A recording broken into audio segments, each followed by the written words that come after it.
énormément ravie de faire partie d'un atelier présidé par vous-même, Monsieur Komad, doyen de la faculté des sciences juridiques, économiques et sociales Casablanca. Ravi également de faire partie de ce colloque international pour la première fois.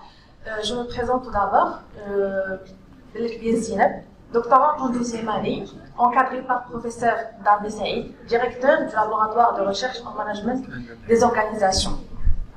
Très ravie et contente de faire partie aujourd'hui dans la présence de chers professeurs et doctorants universitaires.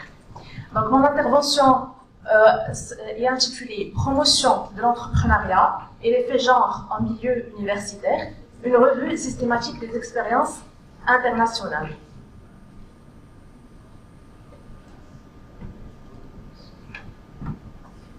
Donc le déroulement de cette présentation, en premier lieu une présentation de l'importance du champ de l'entrepreneuriat, deuxièmement la présentation des matériels et outils de l'élaboration de notre revue systématique, un bref éclairage des mots-clés et finalement une présentation des résultats. Les intentions entrepreneuriales et les comportements entrepreneuriaux sont d'une très grande importance dans le champ de l'entrepreneuriat, qui est considéré comme un levier de développement économique et social. Et l'université se trouve parmi les principaux acteurs clés de la promotion de l'esprit entrepreneurial et également du développement des compétences entrepreneuriales au sein de l'université.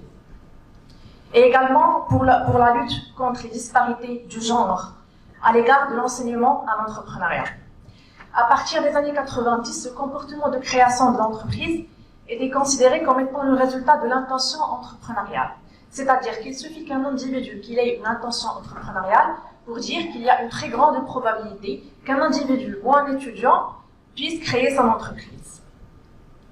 Les principaux théories utilisées pour comprendre les intentions et le comportement des entrepreneurs sont la théorie de l'avènement entrepreneurial de Shapiro et Sokol en 1982, également la théorie du comportement planifié d'Azel en 1991. Les résultats de ces deux théories affirment l'importance d'intégrer des formations en entrepreneuriat pour développer des intentions entrepreneuriales. Également, selon la théorie du comportement planifié, les facteurs exogènes tels que l'âge, le sexe et les modèles d'enseignement influencent significativement et positivement l'intention entrepreneuriale à travers les trois dimensions de la théorie du comportement planifié, qui sont les attitudes, les normes sociales et le contrôle perçu, qu'on va par la suite définir plus loin. Donc, une étude très importante qui a été menée par Schlegel et Cohen compte aux études qui ont utilisé les deux principaux modèles largement utilisés pour comprendre les comportements des intentions entrepreneuriales, qui sont la théorie du comportement planifié, comme je viens de présenter, et la théorie de l'avènement entrepreneurial. À travers une méta-analyse, de façon à tester d'une manière méta-analytique l'ensemble des études qui ont été réalisées en utilisant ces deux théories. À travers un échantillon d'environ 114 000, environ 98 études ont été étudiées dans ce méta-analyse.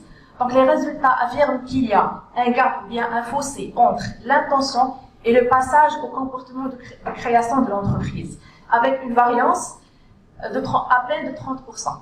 C'est-à-dire qu'il reste encore 70% à définir quant au passage de l'intention entrepreneuriale au comportement. D'où l'importance d'élaborer une revue systématique en élaborant un bilan des 5 dernières années quant aux travaux qui ont étudié l'impact des différents modèles d'enseignement entrepreneurial sur la formation des intentions entrepreneuriales et des comportements entrepreneuriaux. Donc nous avons utilisé la méthode PRISMA, Preferred Reporting Items from Systematic Reviews and Meta-Analysis. Il s'agit d'un ensemble de critères que doivent respecter les revues systématiques, dont l'identification, la sélection, l'éligibilité, également des critères d'inclusion et de sélection. Comme le montre le schéma suivant, premièrement, nous avons sélectionné 2011 articles en supprimant les doublons et en se basant sur des mots-clés jugés pertinents et qui respectent les critères d'éligibilité, vu qu'ils sont les plus utilisés dans la littérature en entrepreneuriat, qui sont la promotion de l'entrepreneuriat, la promotion de l'entrepreneuriat, également l'éducation entrepreneuriale, intention entrepreneuriale, entrepreneuriat, genre, étudiant universitaire. Pour la sélection, nous avons combiné une série de mots-clés pour pouvoir sélectionner l'ensemble des articles ayant traité la thématique de notre sujet. Ensuite, nous avons sélectionné 966 articles sur la base de textes intégral, de façon à exclure l'ensemble des articles qui ne traitent pas de façon directe notre thématique, ou bien qui ont été rédigés avec des langues autres que le français et l'anglais, et des documents autres que des articles et des revues. Pour retenir en fin de compte 217 articles traitant la thématique de l'impact de l'ensemble des activités d'enseignement sur la formation des intentions entrepreneuriales et l'effet genre, en se basant sur des études et des expériences internationales. Donc, comme le montrent les résultats de Scopus, par année, la plupart des publications ont été publiées en 2021. Pour les sources, parmi les importantes sources sont International Journal of Gender and Entrepreneurship, Education and Training. Pour les auteurs, principalement, je vais citer ici Paul Martin, qui s'intéresse aux différents modèles d'enseignement à l'entrepreneuriat et son impact sur les intentions et les compétences entrepreneuriales des étudiants. Par pays, la plupart des publications ont été réalisées en Espagne, aux États-Unis et au Royaume-Uni.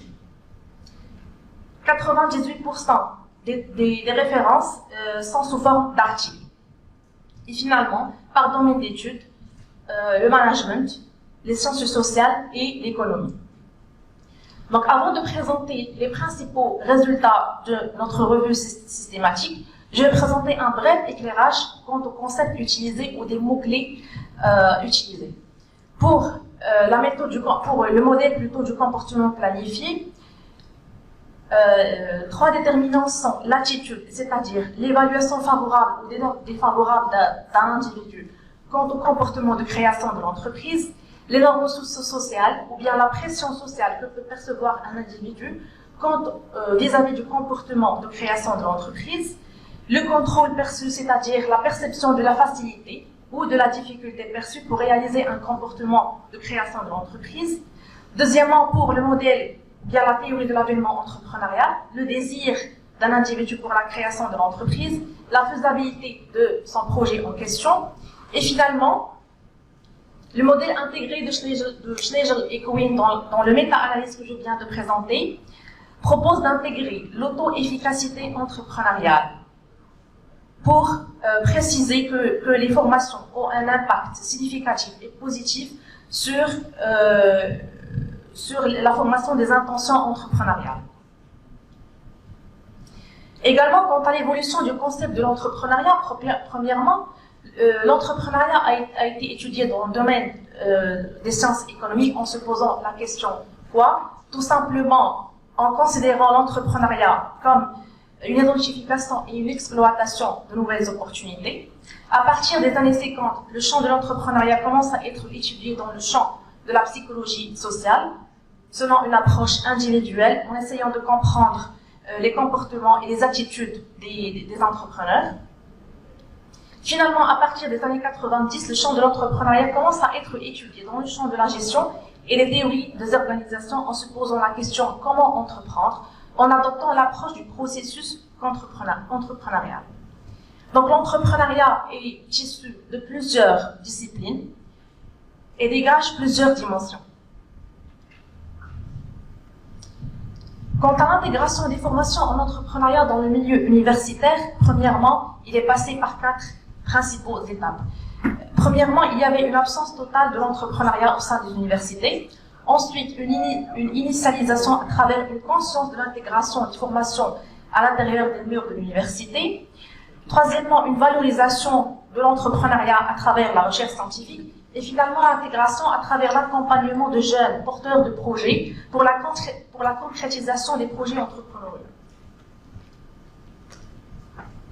Donc, l'esprit entrepreneurial a été considéré comme des savoirs et des attitudes qui peuvent être enseignées, malgré que le système éducatif, avant les années 90, n'était pas vraiment le lieu adéquat pour l'enseignement de l'esprit, l'enseignement de l'entrepreneuriat, puisqu'on considérait que l'entrepreneuriat n'est pas une discipline comme toute autre discipline, comme la finance ou le marketing. Donc finalement, depuis les années 90, les comportements entrepreneuriaux sont considérés comme des comportements qui peuvent être développés dans le cadre universitaire, et que ce n'est pas un phénomène inné. Donc, pour les principaux résultats, suite à notre analyse thématique, dans cette revue systématique, on constate qu'il y a une diversité de modèles d'enseignement à l'entrepreneuriat en milieu universitaire. Principalement, 3 modèles. Le premier modèle, celui de l'offre, il repose sur une approche théorique à travers l'enseignement du phénomène entrepreneurial, principalement au sein des cours magistraux. Deuxièmement, le modèle de demande qui fait appel aux besoins de l'apprentissage des étudiants. C'est là où les professeurs ou les instructeurs encouragent les étudiants à faire des expérimentations à l'intérieur ou bien à l'extérieur des classes, comme par exemple l'élaboration de business plans, les design thinking. Et enfin, le modèle de compétences qui vise à entreprendre pour apprendre, c'est-à-dire en réalisant ou en développant des compétences entrepreneuriales à travers une réalisation effective des projets. Donc, les études antérieures jusqu'à présent, ils ont analysé en profondeur l'impact de l'enseignement entrepreneurial sur l'esprit d'entreprendre et sur le développement des intentions entrepreneuriales et également sur les comportements de création de l'entreprise, mais d'une façon monolithique, c'est-à-dire sans faire la distinction entre les différents types d'activités d'enseignement et sans prendre en considération les différentes pédagogies utilisées pour enseigner l'entrepreneuriat, c'est-à-dire sans examiner comment l'enseignement entrepreneurial atteint ses objectifs. Donc les constats sont qu'on a jusqu'à présent des différents impacts des modèles de l'intention entrepreneuriale en fonction des caractéristiques de l'activité, du stade de l'étude et du genre des étudiants. Les résultats sont nombreux, mais je vais citer quelques-uns. Par exemple, quant au modèle de demande, certaines études affirment que les modèles de demande, ils augmentent ou bien ils impactent significativement et positivement l'attitude des femmes que des hommes. Également, pour les modèles de demande, pour les modèles de compétences qui définissent la concrétisation ou bien qui déterminent la concrétisation ou bien l'élaboration de projets réels, impacte significativement et positivement le contrôle du comportement perçu suite à des formations et des expériences passées des hommes plutôt que des femmes. Donc on constate à ce présent qu'il y a une différence importante dans l'adaptation des programmes, dans l'adaptation des programmes de l'entrepreneuriat qui ne sont pas vraiment adaptés aux caractéristiques des hommes et des femmes. Bien sûr, là, on n'est pas en train de faire appel à élaborer carrément des formations en entrepreneuriat spécifiques pour les femmes et d'autres spécifiques pour les hommes, mais plutôt d'adapter les activités ou bien les différents pédagogies d'enseignement à l'entrepreneuriat selon les caractéristiques de chacun, de façon à répondre aux besoins de l'apprentissage de chaque genre. Donc jusqu'à présent, je touche à la fin de ma présentation. Je vous remercie pour votre attention et bien sûr vos questions et vos recommandations sont les bienvenues. Merci.